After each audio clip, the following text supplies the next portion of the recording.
Totoo naman eh, 'di ba? Pinipilit na lang natin yung sarili natin na magpaka-busy. Pinipilit na lang natin na malibang tayo sa ibang bagay para ma-convince mo yung sarili mo na okay ka lang kahit hindi ka naman talaga okay. 'Di ba? Alam ko 'yan. Basa na kita.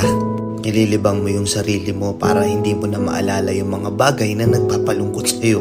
Kasi every time na mag-isa ka na lang, every time na wala ka nang ginagawa, naaalala mo yung mga bagay na ayaw mo nang maalala. Naiisip mo yung mga bagay na ayaw mo nang isipin. Kaya pinipilit mo na lang magpaka-busy. Huwag na tayong maglokohan dito. Alam ko hindi ka okay ngayon. Alam ko maraming bumabagabag sa'yo.